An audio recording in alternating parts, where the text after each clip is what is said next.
자, 그래서 일단은 하나씩 짚어보죠. 대형 플랫폼의 가능성이 있는가? 예를 들어 플래시나 엑스박스 라이브 아케이드, XNL 기반으로 한 그런 시대로 해서 유저 크리에이티드 게임의 시대를 열 수 있는가가 한 가지 관건입니다. 기존의 게임 시장은 너무 공룡화되었고 덩치 커진 시장의 최고의 약점은 모험을 하지 않습니다.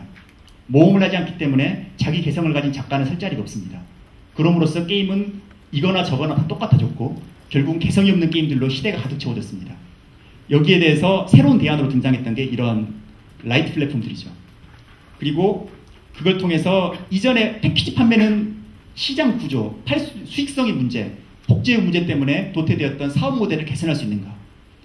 지금 나오고 있는 플래시가 추구하고 있는 광고 모델이라든지 아니면 그 외에 다른 뭔가의 방법이 있는가야 또 하나의 대안의 가능성을 여는 게 되고, 그 다음에는 개발자에서 유저 연결 구조를 예전처럼 여러 번 고치는 게 아니라 다른 형태로 유저와 직접 접속해서, 특히 작가라면 작가로서 유저와 접할 수 있는 창구를 개선해야 될 필요가 있지 않겠냐, 이런 쪽으로 수익 구조를 변함으로써 어떤 가능성이 열리지 않겠냐라는 가능성이 존재합니다. 또 하나는 문제의 양방향성입니다. 기존 90년대식의 일부 양방향성, 1.5방향성의 게임에서 좀 더 양방향성으로 진화될 수 있지 않겠냐인데, 여기서 제가 말씀드리고 싶었던 진짜 핵심은 아래에 있는 두 번째입니다. 인공지능 기술이 어떻게 변할 것인가. 이게 아마도 다음 게임 10년의 미래를 결정할 거라 생각합니다.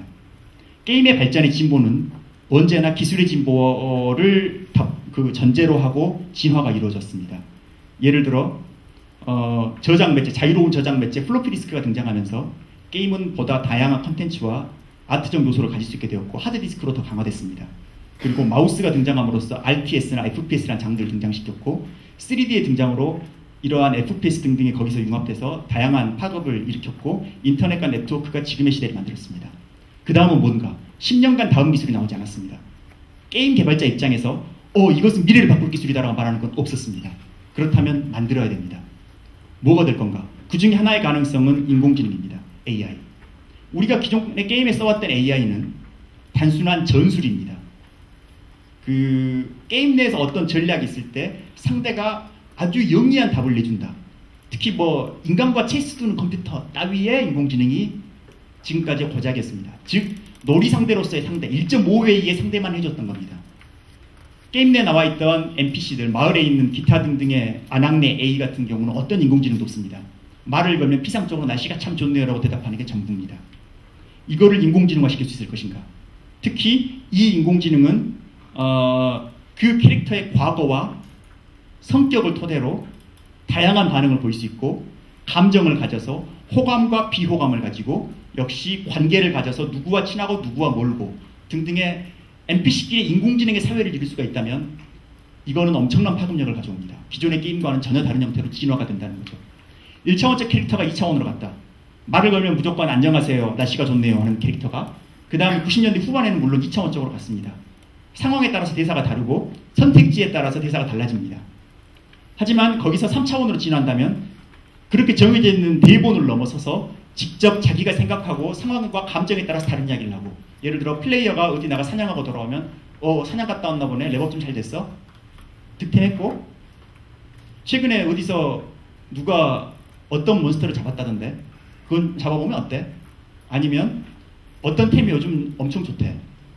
아니면 마을에 있는 그 아가씨 B를 주인공이 마음대로 가서 찝쩍거리면서 호감도를 올린다든지, 그 B를 좋아하던 마을 청년 C가 주인공을 미워하기 시작해서 걔는 주인공한테 물건을 팔지 않기 시작한다든지, 이런 식의 관계가 나오기 시작하면 이전에 있던 게임의 내러티브하고는 전혀 다른 형태의 내러티브가 나오기 시작합니다. 이걸로써 게임의 단방향성을 벗어나서 1.5웨이 RPG가 아닌 2웨이의 완결적 RPG를 만들 수 있다는 겁니다. 자, 그래서 이런 단방향적 컨텐츠, 양방향적 컨텐츠의 제작 방법론이 만들어지는 게 그 다음에 다음 시대를 만드는 기본이 될 것 같습니다. 자, 왜 그러면 우리가 유저들이 넘어갔을까? MMO의 사람들이 가장 감동했던 거는 놀고 있던 상대가 예측 불가능하다는 겁니다.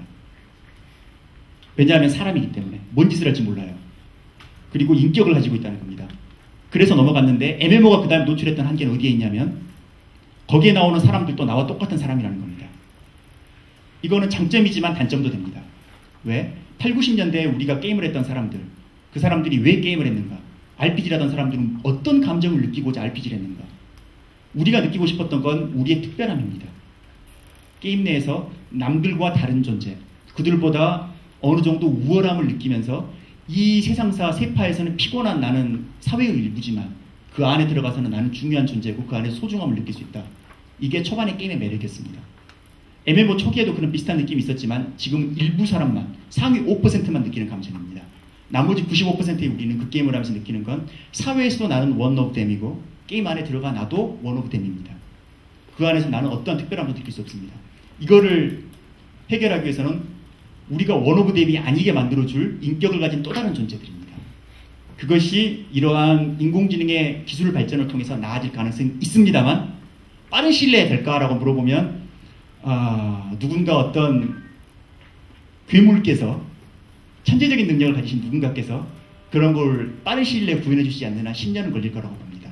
하지만 차분히 나아갈 수 있고 그 방향성을 기술적 돌파구를 모색해내느냐가 이후의 승부처라고 생각합니다. 물론 저도 그래서 개발에 착수했습니다. 자, 그리고 또 하나는 완결적 구조에서 수익성을 어떻게 낼 것인가에 대해서 고민을 해야 됩니다. 만들어 놓고 수익은 알아서 내겠다라는 것은 무책임합니다.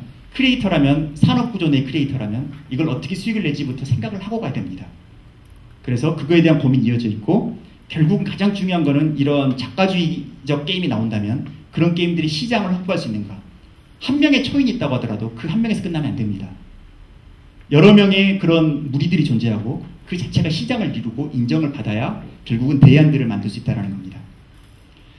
자, 그래서 수익 모델이 연구돼야 된다. 그리고 새로운 시장이 확보돼야 되고 그리고 새로운 플랫폼이 가능성 확보할 수 있는지 확인해야 된다.